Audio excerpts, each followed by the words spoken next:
Immagina questa scena. Stai facendo una passeggiata quando improvvisamente vedi un tuo vecchio compagno di classe, uno di quelli con cui hai condiviso anni di scuola, risate e anche qualche verifica difficile. Lo saluti e ti fermi a chiacchierare con lui, parlando del più e del meno, come se il tempo non fosse mai passato.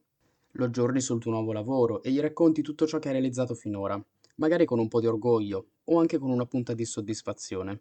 Poi tocca a lui, e mentre ti racconta la sua vita hai una strana sensazione. Ti sembra quasi che abbia messo insieme una lista infinita di successi. In realtà non ti spieghi come abbia fatto. Dopotutto anche lui ha seguito il tuo stesso percorso di studi, diplomandosi nello stesso anno.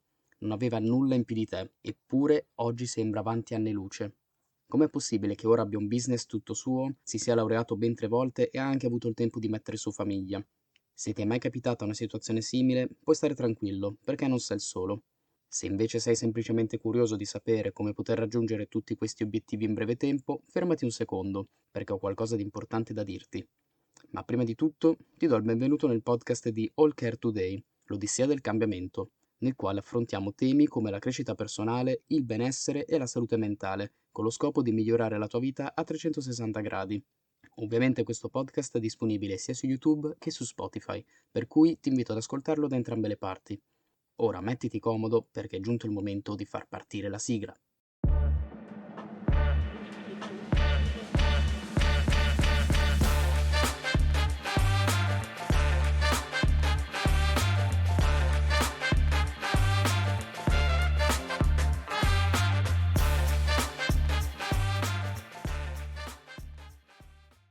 Raggiungere i propri obiettivi non è una sfida semplice.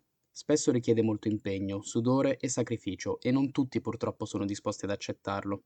Perché diciamocelo, è facile motivarsi il primo giorno, ma cosa succede al secondo, al terzo o al 10° giorno, quando sei stanco e demotivato?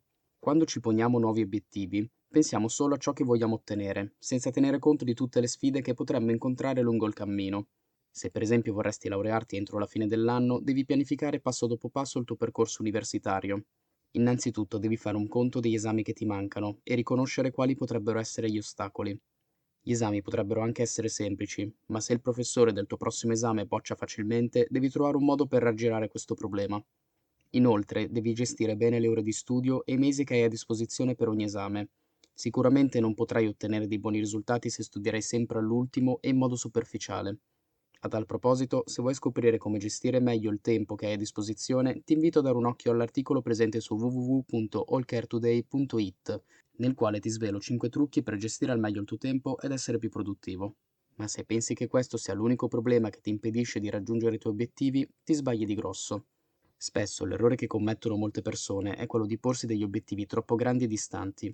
Per esempio, laurearsi entro la fine dell'anno è un obiettivo troppo vago e difficile da raggiungere. Se invece suddividiamo questo grande obiettivo in compiti più piccoli e semplici da realizzare, come passare i prossimi 2-3 esami, sarà molto più facile farcela e non cadere sotto il peso delle aspettative. Ecco perché spesso non riusciamo a mantenere i buoni propositi. Stiamo parlando di obiettivi troppo generici, che rischiamo di abbandonare nel giro di poche settimane. Rimettersi in forma, per esempio, è un obiettivo troppo vago. Piuttosto dovremmo suddividerlo in compiti più semplici da portare a termine nel giro delle prime settimane dell'anno, come allenarsi almeno una volta a settimana o ridurre il numero di calorie che assume ogni giorno. Questi sono piccoli passi concreti che richiedono un piccolo sforzo per essere mantenuti nel tempo. Passi che, se vengono svolti quotidianamente, potrebbero trasformarsi in vere e proprie abitudini, che col tempo ti aiuteranno a realizzare i tuoi sogni. In conclusione, raggiungere gli obiettivi è difficile solo se continui a guardarli come montagne troppo alte da dover scalare. La verità è che non serve un talento straordinario per ottenere dei grandi risultati. Serve invece chiarezza, costanza e soprattutto il coraggio di iniziare da qualcosa di piccolo, un passo alla volta. Quindi non scoraggiarti se oggi ti sembra di essere indietro rispetto agli altri. Ognuno ha il suo ritmo, il suo percorso e le sue battaglie invisibili.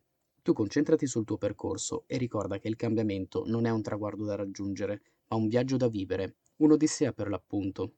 E io sono qui ad accompagnarti in questo viaggio, puntata dopo puntata. Infine, se questo podcast ti è piaciuto e lo hai trovato utile, ti invito a lasciare un commento per farmi sapere cosa ne pensi e se hai dei consigli utili da dare per riuscire a raggiungere i propri obiettivi, senza cadere sotto il peso delle aspettative.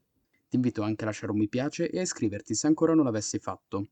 Inoltre, su www.allcaretoday.it trovi l'intero articolo e altri articoli su consigli, riflessioni e idee legate al tema della crescita personale e molto altro ancora. Detto ciò, ti ringrazio per l'attenzione e ti invito ad ascoltare il prossimo podcast. Buona crescita personale e alla prossima!